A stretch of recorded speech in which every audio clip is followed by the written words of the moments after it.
চলে আসলাম সকালে 7:30 ট্রেন ধরে দীঘা যাব। তো এখন হাওড়া স্টেশনে বসে আছি আর পুরী যাবার জন্য বন্দে ভারত এক্সপ্রেস এখানে এন্ট্রি করেছিল। তো চোখের সামনে যেই বন্দে ভারত এক্সপ্রেস যেই দেখছে সেই সেলফি তুলছে, একটু শর্ট ভিডিও করে নিচ্ছে। তো আমিও একটু করে নিলাম। এই যে বন্দে ভারতের গেট, বন্দে ভারতের গেটের সামনে একটু সেলফি, একটু ভিডিও ছোটোখাটো তুলে নিলাম। কিন্তু আমাদের এই হচ্ছে দীঘা পৌঁছানোর আগের ভিডিও। দীঘা পৌঁছেছি কিভাবে, এটা একটা সুপারফাস্ট ট্রেন ধরেছি। আমাদের ট্রেন 3 ঘন্টা ডিলে ছিল। তো আমরা অন্য ট্রেন ধরে নিয়েছিলাম। তো সেই ট্রেনে আমরা হ্যান্ডিক্যাপ কামরায় বেশ দাঁড়িয়ে বসে যাই হোক করে এইভাবে সবাই মিলে চলে গেছিলাম। তো দুটো বয়স্কদের টিম ছিল, প্রায় 40 বছর কি 50 বছর করে সব বয়স্কদের যে টিমটা, কত সুন্দর এনজয় করে তারা সব ফ্রেন্ডস মিলে যাচ্ছিল। তো তাদের এনজয়মেন্টে আমাদের এখানে সিট অবশ্য পেয়ে গেছিলাম। তো সিট পেয়ে গেছিলাম, আমাদের একজনই শুধু পায়নি সিট 4 জনের মধ্যে। তো আমরা ভালোই বেশ বসে এদের টিমের গল্প শুনতে শুনতে আমরা ভীষণ তাড়াতাড়ি, আর এটা সুপারফাস্ট ছিল, তো ভীষণই তাড়াতাড়ি আমরা পৌঁছে গেছিলাম দীঘা। তো আমাদের খুব একটা অসুবিধা হয়নি। আর আমাদের হঠাৎ প্ল্যান ছিল, আর এই যে মহিলা ইনি ভীষণ কমেডি করছিল। তো যার জন্য এত কমেডি করছিল, আরও হাসতে হাসতে আমরা পৌঁছে গেলাম দীঘা।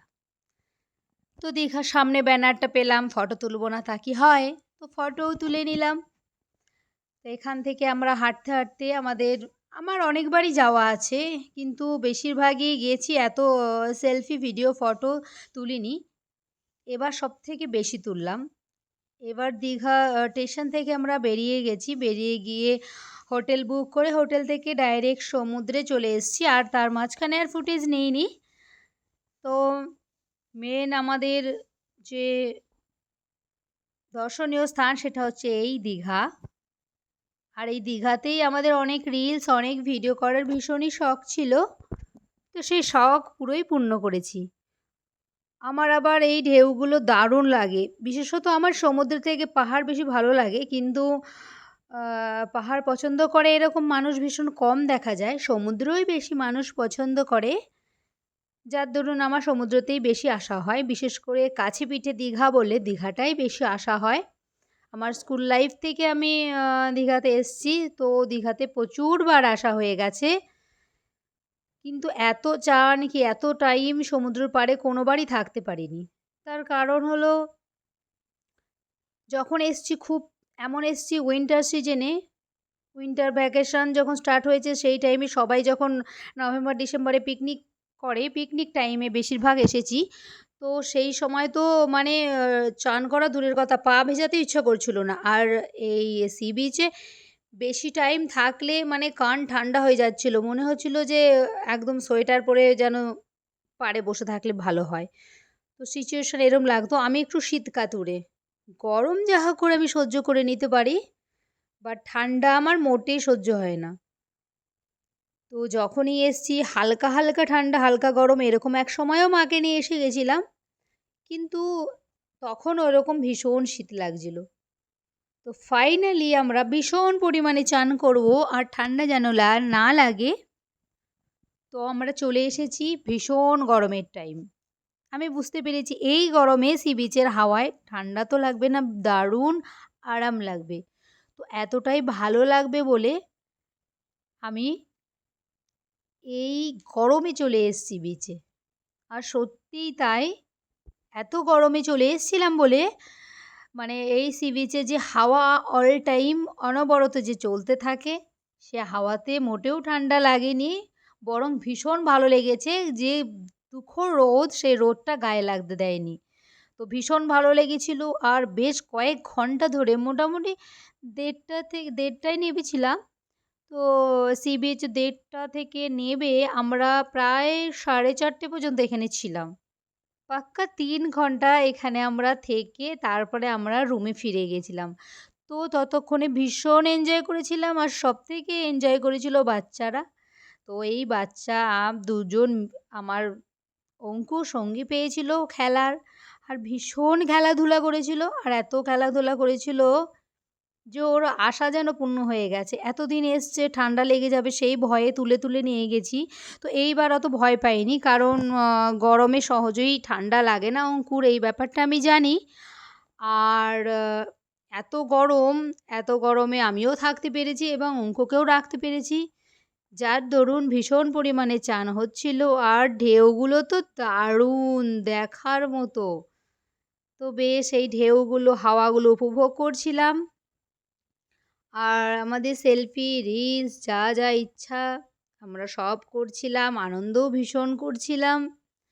তো আর অঙ্কু তো চান করছে, ওকেও সামলাতে হচ্ছে যেন বেশি দূর না যায়। এমনিতেও বেশি দূর যায় না, জল যথেষ্টই ভয় পায়।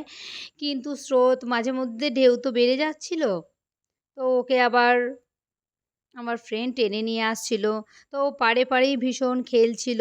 এদিকে ও ঝিনুক কুড়াতে ব্যস্ত। এই দেখো চারিদিকে ঝিনুক কোথায় আছে? ঝিনুক কুড়াবে। ছোট, ছোট ঝিনুকেই নাকি ও মুক্ত পেয়ে যাবে।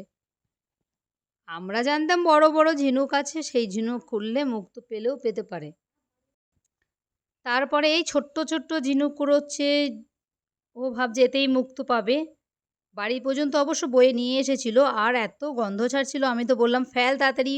আমি বকা দিয়েছি তারপর ফেলে দিয়েছে। ও ওইগুলো গরম জলে ভিজিয়েছে যে ওর মধ্যে মুক্ত আসবে। আরে বাবা অত ছোটতে মুক্ত থাকে না। এবার ও টিভিতে দেখেছে কি ফোনে দেখেছে ঝিনুকে মুক্ত থাকে। এবার ছোট কি বড় সেইটা ও ধ্যান দেয়নি। তো যাই হোক এখানে নানা রকম পোজে শর্টস নিলাম। সাইড করে বসে, জলের মধ্যে বসে মানে বেশ ভালো লাগলো। রিলস হিসাবে পরে ছাড়তে পারবো। তো যাই হোক এইভাবে আমরা এইখানে খুব আনন্দ করলাম। এবার আনন্দ একসময় করেছি তা কিন্তু নয়। অনেক টাইমেই আনন্দ করেছি। এখানে আনন্দ যখন করেছিলাম আমরা যেদিন এসেছি সেই দিনই। আমরা তো সকালের ট্রেনে চলে গেছিলাম। তো আমাদের ওখানে পৌঁছোতে ১২টার মধ্যে আমরা ১২টায় রুমে ঢুকে গেছিলাম। ১২টা থেকে ১২:৩০টার মধ্যে। এখানে তো আমরা একটা শর্টসও করলাম। সাগর কিনারে দিলে পুকারে। যাই হোক সুন্দর সাগর, সাগর নিয়ে বেশ একটা শর্টস করলাম। তো আনন্দ তো ভরপুর করেছি, ভীষণ আনন্দ করেছি। আর সবচেয়ে গরমের প্রবলেম একটু হয়েছে ট্রেনে। তবুও উইন্ডো সাইডে সিট পেয়েছিলাম। তো অত প্রবলেম হয়নি। অল্প পরিমাণ প্রবলেম হয়তো হয়েছিল। আর হোটেল ছিল, হোটেলে জল এবং আমাদের হোটেল রুমও ভীষণ ঠান্ডা ছিল।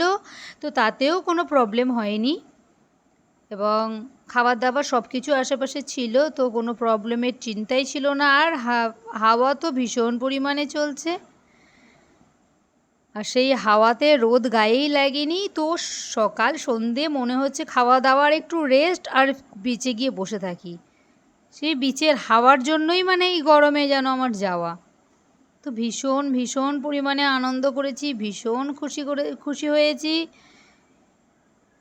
খুশিটাই মেন। নিজেকে খুশি করাটা বড় কষ্টের একটা ব্যাপার। সবাইকে বোঝা যায় কিসে কে খুশি হবে। তো নিজেকে যখন বোঝা যায় না যে নিজে কিসে খুশি হব, কিন্তু সেটা করে পারা যায় না। কিন্তু এই মোমেন্টে আমি পেরেছিলাম নিজেকে খুশি করতে এবং ভীষণ খুশিও হয়েছিলাম। আর আমাদের সঙ্গে সঙ্গে বাচ্চারাও ভীষণ খুশি ছিল। তো এইভাবে অঙ্কু একদম শুয়ে পড়ে ঢেউ নিচ্ছিল। আরও সামনে গিয়েছিল, অবশ্য মানা করে দিয়েছিলাম বলে একদম পাড়ে রয়েছে। কারণ আমি আবার একটু ঢেউ ভয় পাই, বেশি আমি দূরে চাই না। একটু হালকা হালকা ঢেউয়েই চান করি। এই যে এদের এনজয়মেন্ট মানে আমাদের থেকেও বেশি। আর অঙ্কুর সত্যি বিচ ভীষণ ভালো লাগে। এমনকি ওকে যদি গঙ্গায় চান করতেও নিয়ে যাই, তো গঙ্গায় চান করতে গেলেও অঙ্কু মানে ১ ঘন্টায় কিছুই মনে হয় না, আসতেই চায় না। আর রেগুলার বলবে ওমা আমাকে গঙ্গায় চান করতে নিয়ে যাও প্লিজ। মানে ওর জল এত প্রিয়, জলে এরকম চান করা। কিন্তু নিয়ে যাওয়া তো সবসময় সম্ভব না, সবসময় হয়ও না। কোনো অকেশান পারপাসে গঙ্গায় চান করতে যাওয়া হয়। আর সমুদ্র আনলে তা তো কোনো কথাই নেই।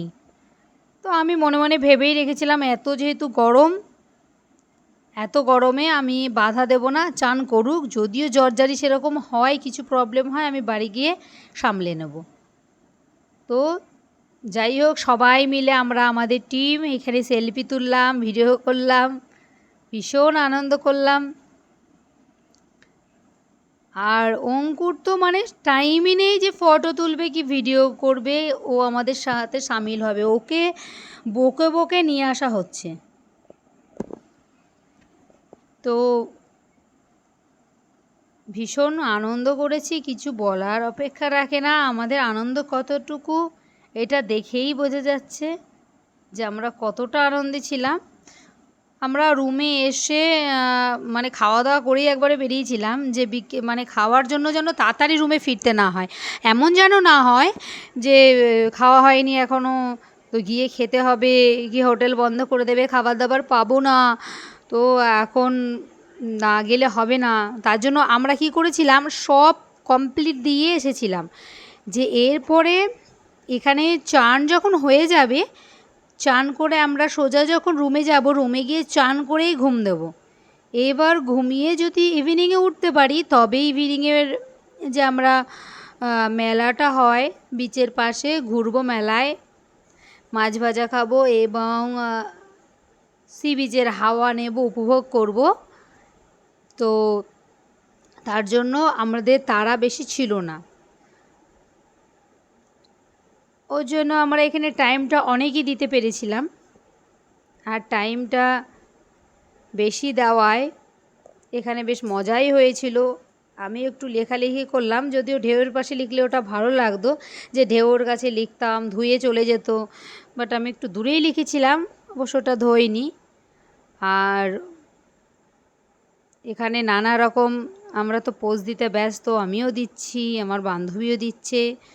শুধু ছেলেটা বেশি ফটো তুলতে চাইছে না, কারণ ওর বেশি খুশি ওই জলের মধ্যে লাফঝাপ, জলের মধ্যে লাফঝাপ করবে, আনন্দ করবে, এটা খুশি। ওর ফটো ভিডিও ম্যাটার করে না, ওকে ফটো ভিডিও মানে তোলা মানে ওর জবরদস্তি করে তোলা। তো এইখানে ও তো একদম শুয়ে আছে, এত আনন্দ। এদিকে আমরা অনেকটাই পাড়ে রয়েছি, ভীষণ পরিমাণে, আমরা অত সামনে যাচ্ছি না। তো জল তখন ভাটা দিয়ে দিয়েছিল। জোয়ারের সময় হলে কি হয়, আমাদের একদম মানে নাবাই যাবে না এরকম। জোয়ারের সময় অনেকেই যায়, কিন্তু সবাই উপরেই বসে থাকে, কেউ নাবার সাহস দেখায় না। কিন্তু ভাটার সময় গিয়ে সবাই অনেকটা দূর দূর যায়, কিংবা একটু সাহস দেখায়। আমরাও সেই রকম একটু সাহস দেখিয়েছিলাম, বাট অনেক দূর যাইনি। দেখে মনে হচ্ছে অঙ্কুর অনেকটা দূর আছে, কিন্তু অনেকটা দূর নেই, কাছেই আছে, খুব একটা দূর নেই। আর এইটা হচ্ছে রাতের দৃশ্য, রাতের দৃশ্য তো কিছুই দেখা যাচ্ছে না। তো যাই হোক, একটু নেওয়া হলো শর্টস। আর এই যে হচ্ছে মাছ ভাজা, এই সময় মাছের মানে আকার লেগেছিল, এত দাম বলছিল, আর ভীষণ কম পরিমাণে মাছ ভাজায় উঠেছিল, আর বলছিল যে মাছেরা ডিম পাড়বে এই টাইমটা, তাই মাছ ধরতে দিচ্ছে না বলে এত দাম। আর এখানে মেলা ছিল, বিশ্ব বাংলা যেটা ছিল, আর এইগুলোর সামনে এসে একটু ফটো ভিডিও টুকটাক আমরা করে নিলাম। তবে এইটা ছিল সন্ধেবেলায়। সন্ধেবেলায় কী হয়েছে, ওরা দুজন ভীষণ পরিমাণে ঘুমিয়েছে, আর ঘরে একটা ফোন রেখে দিয়েছিলাম ওদের কাছেই, যাতে ওরা ঘুম ভেঙে গেলেই আমাদের ফোন করতে পারে। আর আমরা ঘুম ভেঙেছে 8টার সময়, তো আমরা একটু রেডি হয়ে 8:30টায় বেরিয়ে গেছি যে মেলাটা দেখি আর ডিনারের কিছু ব্যবস্থা করে নিয়ে আসি। পাশে আমাদের যে দোকানটা ছিল খাবারের জন্য, সেটা সেদিন কি কোনো কারণে বন্ধ ছিল। তো আমরা মেলায় চলে গিয়েছিলাম, আর ওখান থেকেই ডিনার কমপ্লিট নিয়ে চলে এসেছিলাম। তারপরে ওদের রাত 11টার সময় ওদের জাগালাম, ওরা তো উঠবেই না, সেই ঘুমিয়েছে, মানে 5টা কি 5:30টায় ঘুমিয়েছে। আর সেই ঘুম থেকে 11টার সময় আমরা বিরিয়ানি নিয়ে এসেছি। বিরিয়ানিটা ভীষণই সুন্দর ছিল, ভীষণ টেস্টি ছিল, 100 টাকা করে প্লেট নিয়েছিল। তো নিয়ে এসছে, ওদের বিরিয়ানি ফেভারিট, বাট তবুও ওরা কিছুতেই চোখ খুলছিল না, কারণ 3 ঘন্টা চান করে এতটাই ওরা টায়ার্ড হয়ে গেছিলো। তারপরেও যা হোক করে ওদের চোখ খুলিয়ে ওদের খাইয়ে দিলাম, তারপর আবার ঘুম। এবার তাড়াতাড়ি ঘুম পাড়িয়ে দিয়েছি, কারণ সকালবেলা আবার সেই স্নান আমরা যাব করতে। তো সকালবেলায় গেছিলাম, তো সকাল থেকে 12টার মধ্যে বোধহয় জোয়ারের টাইম। তো সেই জোয়ারের টাইমে এত জল বেড়েছে, প্রথমে যখন নেমেছিলাম একটু কম কম ছিল, তারপরে এত জল বেড়েছে, আমরা তো পাড়েই ছিলাম। তো যাই হোক, সকালেও বেশ মোটামুটি 2 ঘন্টা চান করলো। করার পর গোলা খাবে, আইস গোলা এখানে দাঁড়ালো। এখানে আইসক্রিম ছিল না সকালে, তখন মনে হয় 9টা 9:30 বাজে। তো সেই টাইমে আইস গোলা খেলো, খেয়ে আমরা হোটেলের পথে রওনা দিলাম। তারপরে ওদের আবার রাখলাম, রেখে আমরা বললাম ব্রেকফাস্টও দিলাম কিনে, ব্রেকফাস্ট ওরা কমপ্লিট করলো। তারপরে ভাবলাম আমরা লাঞ্চও এনে রেখে দিই, আর বেরোবো না। তো এই দুপুর রোদেই সি বিচের পাশ থেকে মার্কেটে যাচ্ছি, যে লাঞ্চটা আমরা না নেব, নিয়ে রেখে দেবো। তারপরে আমরা ফ্রেশ হয়ে নেব, চান কমপ্লিট করে একদম লাঞ্চ করে আবার ঘুমোবো, আর নাও ঘুমোতে পারি। আর এখানে যেতে যেতে একটা শর্টসও করে নিলাম। তো দুপুরে লাঞ্চ কমপ্লিট করে ঘুমিয়ে আমরা সে পাশের সি বিচের পাশে ঝাউবনে এসে একটা রিলস বানালাম, বেশ কয়েকটা রিলস বানালাম। তো এই যে ঝাউবন, তো ওই ঝাউবনে এসে রিলস বানালাম। তারপরে ইভিনিং হালকা হালকা যেই হয়ে গেছে, আমরা চলে গেলাম সেই মার্কেটে, বিশ্ব বাংলা, যেখানে চিলড্রেন পার্কও আছে একটা। তো এখানে চলে গেলাম, গিয়ে এখানে আমরা বেশ কতগুলো ফটো ভিডিও করলাম। আমি প্রচুর গেছি, আমি মনে হচ্ছে 10 থেকে 12 বছর ধরে দীঘা যাই, আর প্রচুর পরিমাণেই গেছি। হ্যাঁ, পুরী গেছি একবার, বাট দীঘা কাছে বলে অনেকবারই যাওয়া হয়ে গেছে। কিন্তু ফটো ভিডিও এর আগের বার যখন গেছিলাম তখন মোটামুটি ফটো করেছিলাম, ভিডিও অত করিনি। এইবার ফটো ভিডিওটা অনেকটা বেশিই করেছি।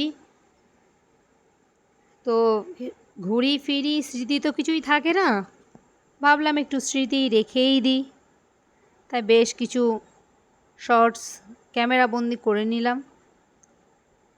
আর এখানে এটা ছিল জিরাফ, এই জিরাফের মধ্যে দিয়ে স্লিপারটা একটু ভাঙা ছিল, ওরা নামতে চাইছিল না, আমি বললাম নাম, কিছু হবে না। তারপরে ওরা দারুণ খেলছে। এখানে ফ্রির পার্ক ছিল, তোর জন্য সিটে আমরা বসেছিলাম আর ওরা ওদের মতন খেলছিল। ব্যাস খেলা হয়ে গেল, রাত্রে আমরা ডিনার করিনি, চলে আসলাম। তারপরে আর শর্টস নিইনি। সকালবেলায় ট্রেনে ব্যাস উইন্ডো সাইড সিট পেয়েছি, উইন্ডো সাইড সিট পেয়ে বেশ হাওয়া খেতে খেতে গেছি, কিন্তু হাওয়ার পরিমাণ এতটাই গরম ছিল, কষ্ট বেশ হচ্ছিল।